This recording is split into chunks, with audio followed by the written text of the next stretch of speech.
the E24 BMW 6 Series. In this case, the 635 CSI. I've always been a fan of it. I love the 3.0 CS, which came before this one, but the look of this one and the more modern drive, and of course maybe a bit more reliability and ease of getting parts, make this one, I think, the sweet spot of collectible big BMW coupes. With the way this one looks, I just had to have it, and so here it is. I've just got it, and now I'm going to drive it, review it, and give a little history on the car. So will I be impressed? Safe to say I probably will, but let's find out anyway. You can definitely see the family resemblance to the 3.0 CS. It has the famous Hofmeister kink here, a design cue for all cool BMWs in my mind, and well, of course, the blue and white two-tone look with those huge OZ wheels. Yeah, I had to have it. And certainly no problems gripping the pavement with these huge tires. Also, it reminds me of the D. Tommaso Longchamp, which is one of my favorite large, fast sedans. So cool. This one has a lot of cool custom touches.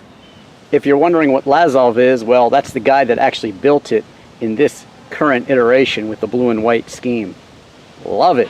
I love the shark nose stance up front. Don't be confused by the M6 badge. The M6 had an entirely different engine and parts also altogether. I absolutely love the shape of this car. I find myself peering out the window just to look at it. In fact, I did it just this morning. I just love this car from every angle, especially this angle. Now, I'm not sure if it has all stock US parts. In fact, I think it has the Euro bumpers and that sort of thing, along with some other body mods, but I'm not too sure. Let me know in the comments. To me, the interior is just as appealing as the exterior.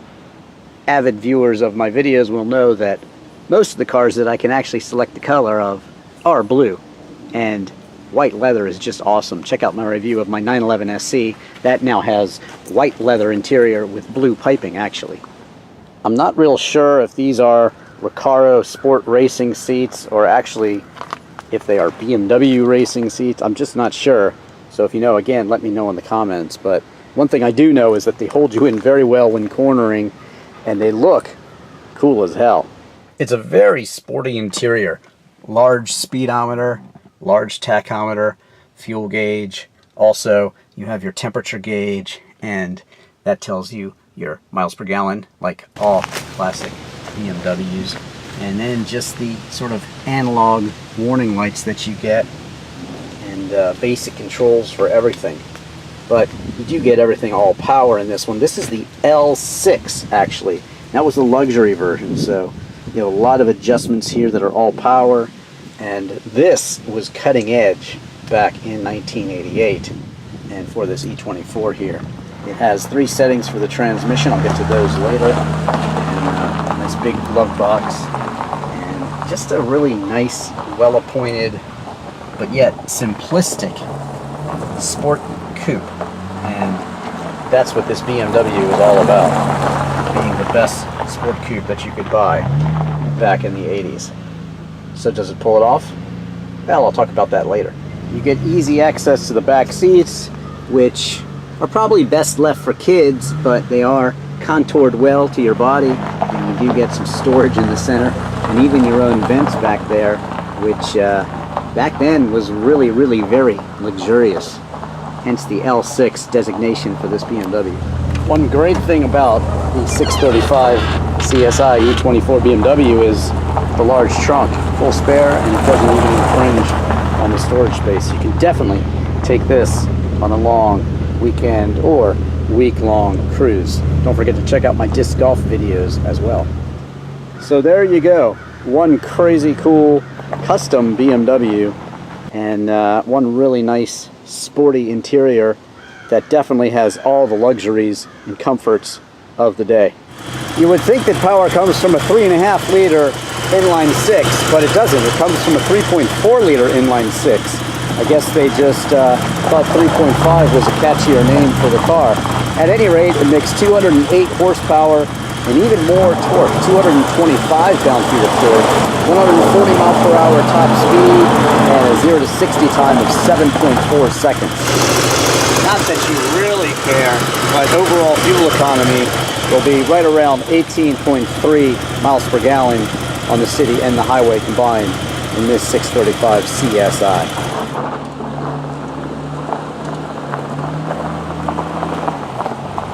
So the E24 BMW was built from 1976 to 1989. BMW needed something to replace the 3.0 CSI in those cars, the CS cars, and they wanted something that was more reliable, faster, and mainly performed better in crash tests. Safety was becoming a big concern. So they went back to the drawing board and they came up with this E24 BMW 633 and now 635 CSI. And they also wanted to combine really the luxury of Mercedes with the speed and handling of a Porsche. And I think they've done a pretty good job here with this E24. It really is quite nice to drive. It's luxurious. And I think what they were going after was maybe the Mercedes SLC. That's the coupe version hardtop of the Mercedes SL, and certainly the Porsche 928. You can check out my reviews of both of those cars elsewhere on YouTube. I've reviewed 3 SLs that I've owned actually, and 2 928s that I own, one that I still own, so check out those reviews for more on those cars. But really what you've got here, in my opinion, is just a sweet spot of a coupe. It's beautiful, it handles well, it's fun to drive, it's comfortable, you can take it on a trip, and I think so far, I haven't had it very long, but I think it's reliable. Now that being said, if you're someone that doesn't like little niggling problems here and there, the door doesn't shut right, you know, things like that, there's warning lights here and there, you know, brake lights, things like that, you can cancel those with the press of a button. It is, after all, an older classic car. This thing is 30 years old, believe it or not. The shape still looks great. Now if you look inside, of course it looks dated, and this one in particular looks super dated because of the styling, but you know, I happen to love that styling. So to me, it's just icing on the cake. But what you have here is a car that you drive. Even though it's not a manual transmission car, this one's an automatic, you're still driving this car. The steering wheel is connected to the road. It's got good feedback. And you can actually shift it yourself. There's actually 3 transmission settings, one for first, second, and third gear, which will hold those, 1 economy setting, and 1 sport setting. So, what's it like to drive on the twisties?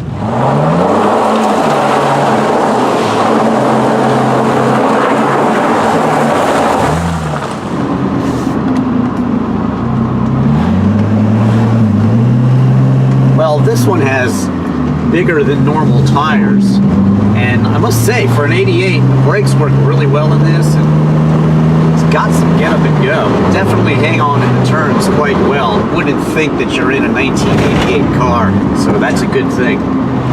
Well, the check engine light might be on, but the cruise control actually works perfectly. Ah, that's awesome. Classic look staring over that long BMW hood. Like it, especially with the blue and white color combination. Well, believe it or not, there is a pretty cool night look on this BMW 635 CSI. I'm not sure if this is stock or not stock or what's going on, but maybe somebody can tell me. But it's got sort of a reddish glow, and you can see all the controls as well, which is nice. Well, it is a sport coupe, but I wouldn't say it's a sports car. It's bigger, it's got more weight, but really for the year 1988, this car was everything you wanted it to be, with 4 seats and a super sporty attitude, but yet a very compliant and comfortable ride too. I like this big steering wheel. No, it's not a manual transmission, but you know, like I said, if you want that, get the M6. This mode is for efficiency, and then you have overdrive off, basically 1, 2, and 3, and then you have the sport mode. So let's see what it's like in the sport mode. Well, it definitely spins the tires, certainly in this wet environment, but holds your gears for longer and basically gives you a more sporty shift pattern, exactly what you want it to do. So win on Sunday and sell on Monday is certainly a driving force behind sales of European cars as well, and this one did pretty well in the European Touring Car Championships, winning it at 81, 83, and 86. I think that makes it even cooler. One thing this E24 6 Series BMW certainly has is staying power. It was produced from 76 to 88, 89, and then again in 2003 to 2010, and then a new edition in 2011, and fourth generation just now in 2017. So this is a car that BMW enthusiasts love for good reason, and I think that helps to make this classic first generation E24 even more valuable as a collectible. Well, the thumbs up from the jogger that I just received, he was definitely impressed, and he was probably in his 50s, so he's at the right age to have been at the age where he watched The Breakfast Club and saw Molly Ringwald's dad bring her to school in this very car. Well, one probably from 4 years earlier, the 633 CSI. But there you go. This car is iconic, and it brings out that joy in people, and for good reason. It's a joy to behold, and it's a joy to drive too. It's just so comfortable to sit back and cruise in this particular E24 with these sport seats. I do have a 7 Series, sort of an M7 Dinan Stage 3 car, and that one is quite comfortable too. The 7 Series BMW is probably more comfortable, but with these sport seats, it's darn close. So, I don't know. I might have to choose between my M7 and this one. Check out that review. Maybe that one's going to be for sale.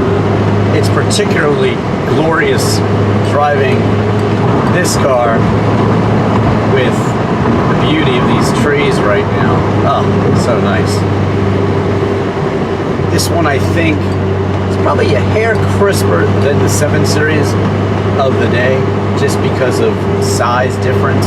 But the 6 Series and 7 Series are both special cars, and that's why they've been sold at the same time for decades, really, while the 6 Series is in production. So what should you look for when buying an E24? Well, the engines tend to be pretty solid, so look elsewhere. Look for rust, look where the spare tire is, and look underneath the car, certainly. My problem with this one is it didn't matter what was wrong with it. The look of this car just made me have to have it. I'm absolutely in love with the look of it, and I'm in love with the drive of it too, most importantly. You can certainly live with this 635 CSI on a daily basis, and you won't be suffering. It can be difficult to pull a U-turn because of its turning radius. It definitely has a large turning radius, but that's a sacrifice you have to make for the sporting nature of this coupe. You can definitely feel every bump in this car. It is stiffly sprung. Again, I think they struck a really good balance of comfort versus sport in this 635 CSI, and that's one of the joys of driving it. In terms of collectability, to me, I think it hits really a sweet spot, being a cross between a comfort luxury coupe and also a sport coupe with a sunroof. Well, it's ticking many boxes for me, even though it doesn't have a manual transmission. Check out my auto versus manual transmission discussion in a video elsewhere on YouTube. But for this particular car, that's not super fast, it's certainly fast enough, but it's a comfortable grand tourer, I would say. So it's designed to cruise all day at 130 miles an hour on the Autobahn, and I think it does a very, very good job of doing that. So I would say they're very fairly priced, if not a bargain at this time. You can pick up a parts car. I saw one with really, really high miles go for about $2,500 on eBay, and then on up to really about $30,000 for the finest low mileage example. Good cars, I suspect you'll pay between $5,000 and $10,000 from my recent perusal of the online market right now, and that includes real sales. So I think this BMW is definitely one that if you're looking for a classic car that is fun to drive, yet you can take the family in if you have younger kids, then this one certainly could be for you. It's a great overall sport coupe, and I think it's great looking. And in the case of this one especially, I think the guy who built it really did a great job of making this car stand out. It really is, to me, a great looking car. The OZ wheels really make it pop, and of course, being a fan of blue cars, and especially blue cars with white leather, well, this one ticked every single box for me. I actually am going to keep this car, I think, and it's definitely going to be added to my collection long term. I simply love it. I love the way it drives. I love the way it looks. I love its comfort, and that's pretty much all there is to it. To me, just a more modern version of the prettiest BMW coupe, the 3.0 CS, and it's a car, like I said, that you can just own and enjoy, and it has all the right qualities that make it the perfect candidate for that classic car ownership experience that really is special. Thanks for watching. Don't forget to follow me on Twitter and Instagram. Check out all of my other car reviews. Just Google Drivin Ivan and the car that you want to see, new or old. I've probably reviewed it from Scion to Rolls-Royce. And of course, all my other BMW reviews, my literal video for Chris Isaac's Wicked Game, my disc golf videos. Don't forget to check those out. And also, check out my documentaries elsewhere. Of course, share them with your friends and family too, and on social media. I'm Drivin Ivan.